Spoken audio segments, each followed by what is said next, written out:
तो कुरानी आयात नुज़ूल के एतबार से इनकी तरतीब जो है वो वही इलाही के तहत हुई है। जो हुजूर अलैहिस्सलातु वस्सलाम ने कुरान मजीद को जिस अंदाज से जमा फरमाया है या हुक्म दिया है, सूरतें आयात उसी तरतीब से आज तक लिखी हुई चली आ रही है। हुजूर अल्लाह के आखिरी पैगंबर हैं और पैगंबर का कोई अमल जाती फिक्र का नतीजा नहीं होता, बल्कि वमा यंतिकु अनिल हवा इन हुवा इल्ला वहयुन यूहा, ऊपर से हुक्म होता है तो उस तरह अमल किया जाता है। तो खुलासा यह निकला कि कुरान मजीद की तरतीब, सूरतों की तरतीब, आयात की तरतीब किसी सहाबी की रखी हुई नहीं है, न किसी अहले बैत के फर्द ने रखी है, बल्कि उस जात ने रखी है जिस पर कुरान मजीद नाजिल हुआ है। ये इजमाए उम्मत है, इसमें किसी मसलक का कोई अलग नजरिया नहीं है जो जिस मसलक से ताल्लुक रखता हो। हत्ता के यानी हमारे इस जो ला है पाकिस्तान का, इसमें खत्म नबूवत के हवाले से मिर्जाई कौम दार इस्लाम से खारिज है, लेकिन उनके यहाँ भी जो कुरान मजीद लिखा हुआ है वो पढ़ते हैं, वो भी इसी तरतीब का लिहाज रखते हैं और इसी अंदाज से पढ़ते हैं। यानी इसकी हक्कानियत का अंदाजा लगा लें कि जिनको हमने और आपने खारिज कर दिया है उनको भी लिहाज है कि क्योंकि इसको जो रखा है आयात को और सूरतों को, ये वद्दुहा की सूरत वाले ने रखा है। इसलिए एक मफहूम ये भी है कि ला तब्दील लिकलिमातिल्लाह, कि अल्लाह के कलिमात में कोई तब्दीली मुमकिन नहीं। अगर उसका मफहूम वो भी है जो आप भी समझते हैं और मैं भी समझता हूं, लेकिन उसका दूसरे मफहूम में यह भी आता है कि उसके कलिमात में तब्दीली नहीं, तो जनाब मोहम्मद रसूलुल्लाह की इस तरतीब में भी अब क़यामत तक कोई तब्दीली नहीं आ सकती, क्योंकि ये कंप्यूटराइज निजाम है, पूरा कंप्यूटराइज है। अभी जदीद अंदाज में यानी जो कुरान मजीद की आयात के तमाम हुरूफ तहज्जी जो हैं इनको गिना गया है और उसमें जो अजीब अजीब मोजिज़ाना चीजें सामने आई हैं वो आप उन लोगों से पूछें जो बराह रास्त कंप्यूटर से ताल्लुक रखते हैं। अजीब अजीब मुहय्यरुल उकूल नताइज सामने आ रहे हैं। तो ये पूरी कायनात कंप्यूटराइज है, वो तो सारी कायनात देखे ना, कुल्लुन फी फलकी यस्बहून, हर जिर्म फलकी अपने अपने महवर मुकर्ररा पर तैर रहा है, उसमें तैर रहा है।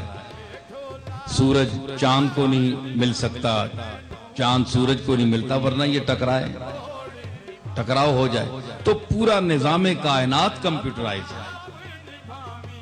आहिस्ता आहिस्ता जूं जूं ज़हन इंसानी खुलता जा रहा है, उसको इदराक होता जा रहा है, बहुत थोड़ा। अब मैं जरा उस बात की तरफ आता हूं। मेरे सामीन बड़े बाशऊर हैं, बाज़ौक़ हैं और हमतन गोश होकर, सरापा होश होकर, नहीं जी, और हुब्बे नबवी के मैं नोश होकर मेरी बातें सुन रहे हैं। मैंने ये कहा कि इन्ना रहमतल्लाह करीबुम मिनल मुहसिनीन, निकूकारों के नजदीक है अल्लाह की रहमत। तो मैंने इसी रहमत के लफ्ज से फायदा उठाते हुए अगला जुमला जो हम खत्म में पढ़ते हैं, वमा अरसलनाका इल्ला रहमतल लिल आलमीन, तो वो कहते हैं कि जनाब इस रहमत का और उस रहमत का कोई जोड़ नहीं है, ये और रहमत है वो और रहमत है। तो मैं अर्ज करता हूं कि आप पहले ये बताएं कि रहमत की तकसीम आप करें कि अल्लाह ने मुतलक रहमत का लफ्ज फरमाया है कि अल्लाह की रहमत करीब है मोहसिनीन के। और हुजूर के मुतल्लिक फरमाया वमा अरसलनाका इल्ला रहमतन लिल आलमीन, कि ए मेरे हबीब मैंने तुझे नहीं भेजा मगर सरापा रहमत बनाकर भेजा है आलमीन के लिए। ये तो कुरान मजीद का सही तर्जुमा मैं पेश कर रहा हूं, जो मेरी अगर नहीं है गलत है तो आप फरमाएं, देख ले कुरान मजीद के तराजिम उठाकर। ये मुफीद हसर है, मैंने वहां भी बयान किया था कि वमार सलना का इल्ला, यहां जो इल्ला आया है मुफीद हसर है कि नहीं भेजा मैंने मगर तुझे रहमत बनाकर आलमीन के लिए, वो भी सिर्फ पाकिस्तान के लिए नहीं। कोई दायरा अल्लाह ने महदूद नहीं किया कि वो आपके लिए मेरे लिए, आलमीन के लिए। अब आलमीन में कितने आलम हैं ये जरा आप गिने, आपकी तालीम ज्यादा है, मुझसे ज्यादा आप गिन सकते हैं। आलमीन की फहरिस्त गिने कि इस आलम में करोड़ों अरबों आलम हैं।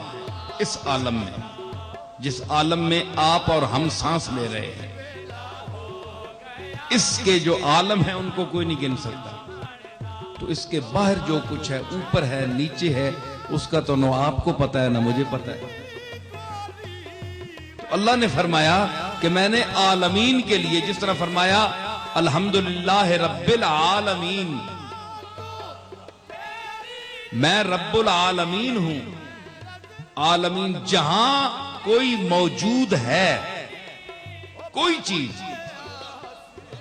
किसी रंग में, किसी अंदाज में, किसी हैयत में, किसी शक्ल में, किसी रूप में, किसी झलक में, किसी अंदाज में मौजूद है, मरी है या गैर मरी, दिखती नजर आती है या नजर नहीं आती। हवा महसूस होती है, नजर नहीं आती। रोशनी नजर आती है, छुई नहीं जाती। मौजूदात की भी तो किस्में हैं ना। तो क्या हम अल्लाह से पूछते हैं कि आलमीन का जब आपने फरमाया कि मैंने इनको आलमीन के लिए रहमत बनाकर भेजा है, तो इस आलमीन में तो, इस आलम में तो हवा भी है, रोशनी भी है, कोई चीजें महसूस मुबसर हैं, नजर से देखी जा सकती हैं। कोई किसी बात चीजों को इंसानी जिस्म छूता है, जिस तरह हवा है, यूं महसूस होगी कि हवा का वजूद है। तो इसके लिए भी आप रहमत हैं, हवा के लिए भी रहमत है, रोशनी के लिए भी रहमत है। आलमीन में जो कुछ है, अब रहमत किस अंदाज से है ये अल्लाह से पूछिए। अल्लाह खुद उसकी तफसील बताएगा कि हवा के लिए मेरा हबीब यूं रहमत है, रोशनी के लिए यूं रहमत है, जानवरों के लिए यूं रहमत है, हशरातुल अर्द के लिए यूं रहमत है। या उनसे पूछिए जिनको ये बताया गया। ना मुझे पता है ना आपको पता है। तो ये लिफाफा बंद रखा कातिबे तकदीर ने, ये लिफाफा बंद है, इस पर ना आप बहस कर सकते हैं, लेकिन ईमान आपको भी रखना पड़ेगा कि जिस तरह वो रब्बुल आलमीन है, इसी तरह ये जात रहमतुल लिल आलमीन है। क्योंकि दोनों लफ्ज उसी ने फरमाए हैं, ना आपने कहे हैं ना मैंने कहे हैं। अल्हम्दुलिल्लाह रब्बिल आलमीन आप नहीं निकाल सकते, वमा अरसलनाका इल्ला रहमतल लिल आलमीन ये भी नहीं निकाल सकते। तो मतलब यह है कि मैंने ये कहा था कि अल्लाह फरमाता है कि मेरी रहमत करीब है। अब मैं अब सामीन को ला रहा हूं उस मोड़ पे, जरा ज़ौक़ से सुनिए कि मेरी रहमत करीब है मोहसिनीन के। और रहमत की क्या तारीफ फरमाई कि रहमत करीब होती है। भाई वो कौन सी रहमत है? कोई ऐसी रहमत अल्लाह ने जिक्र किया है कुरान में जो दूर भी हो? करीब का तो जिक्र किया है। आप बताएं वो दूर वाली रहमत कहां है? रहमत तो होती करीब है। फरमा जो रहा है करीब का लफ्ज बता रहा है, इसके मुकाबले में आप निकाले बईद का लफ्ज कि जनाब फिर हम तकसीम करें रहमत को कि एक रहमत बईद भी होती है और एक रहमत करीब है। जब एक ही लफ्ज अल्लाह ने फरमाया इन्ना रहमत अल्लाह करीबुम मिनल मोहसिनीन, तो साबित हुआ कि अल्लाह की रहमत का मिजाज ये है कि वो करीब हो। रहमत का मिजाज ये है कि वो करीब हो, और जो दूर हो उस रहमत का फायदा क्या है जी? देखे ना, जो पास हो उससे तो फायदा मंद हो सकता है। वो साहिब का एक शेर था, दूर दस्तारा ब एहसान याद करदन हिम्मतस्त।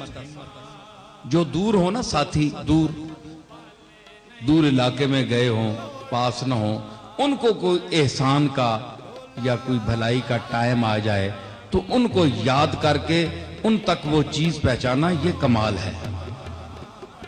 दूर वालों तक वो चीज पहुंचाना ये कमाल है। वरना हर नखले बपाए खुद समर मी अफगनद, वरना हर दरख्त अपने पांव में नीचे बैठने वाले को तो कुछ न कुछ दे ही देता है।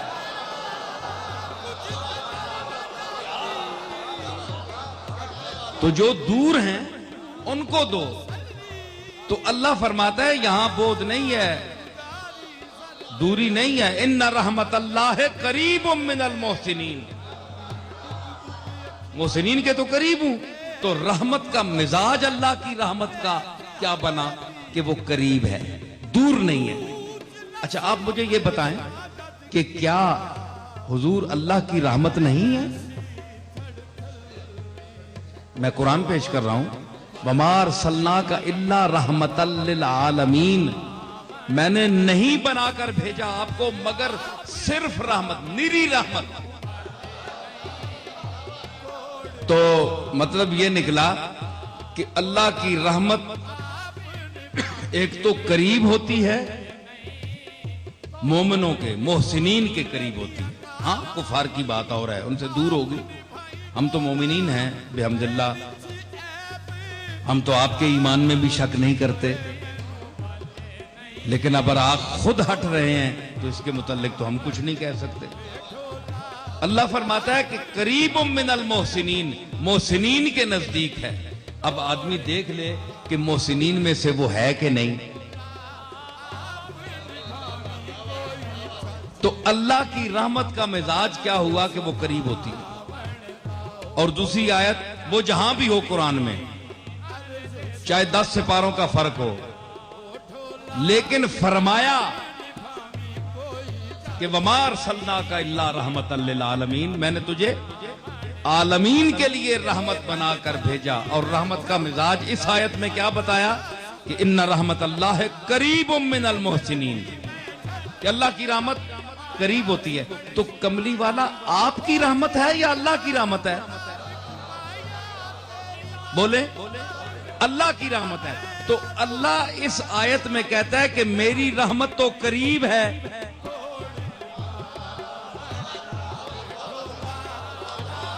मेरी रहमत तो करीब है।